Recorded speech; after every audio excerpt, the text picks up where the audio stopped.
Hello everyone, in this video we shall analyze the topic of intertextuality and deconstruction. First, let's see about intertextuality. Intertextuality is a reference of one book from other text. It is the relationship between text, whatever it is, for example game, movies, etc. Other way to say it in a simple way is anytime one text is reference from another one. Intertextuality works are best when it's explained explicitly, then later alluded to implicitly. Intertextuality is fantastic way to share common reference to us and our world. Paradise Lost is one of the best work ever made. The concept of intertextuality was influenced by previous works of literature. This concept is a literary theory. Some intertextuality references are exact lines of dialogue or action, while others are more vaguely referenced. Any work of literature which involves in the creation of a new text that is considered as intertextuality. Intertextuality has three main types, that is explicit intertextuality, implicit intertextuality, allusive intertextuality. Briefly see about explicit intertextuality. When one text tells about the concept openly, that is called as explicit intertextuality through remake, rebook or plagiarism. Here are some examples of explicit intertextuality, that is Cinderella, Beauty and the Beast, The Little Mermaid, which is from Disney fairy tales. Another example is movie prequels and sequels such as those from the Star Wars franchise. Now briefly see about implicit intertextuality. When one text tells the concept indirectly, that is known as explicit intertextuality through parody or satire.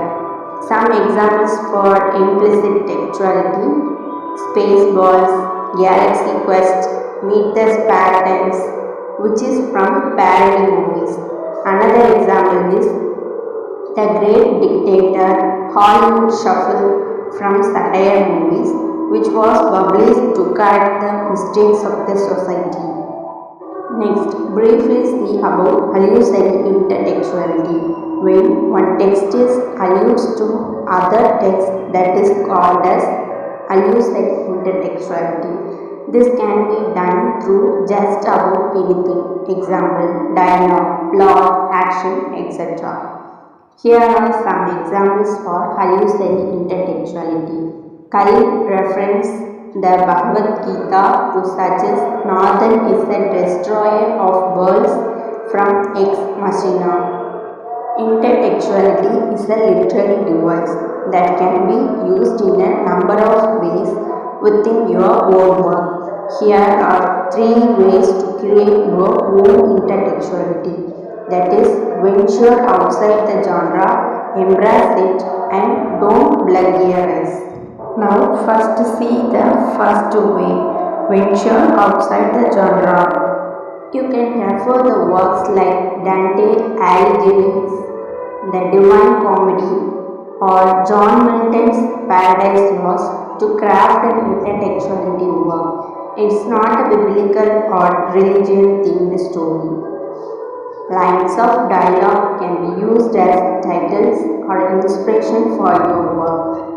Storylines can be placed in a different time or setting to create a new plot. Even text from formal essays or other parodies can be used within your own writing to make it intertextual. Second way to create your own work is embrace it. Every text has been influenced by the countless ones that have come before it. With that in mind, it's okay to accept that because everything has already been written and make something in your own way. Next, third way is don't plagiarize.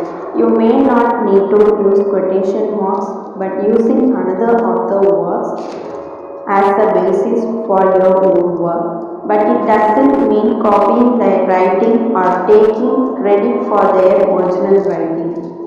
Intertextuality is about referencing allusions, satire, and borrowing, not taking whole text and changing the character names.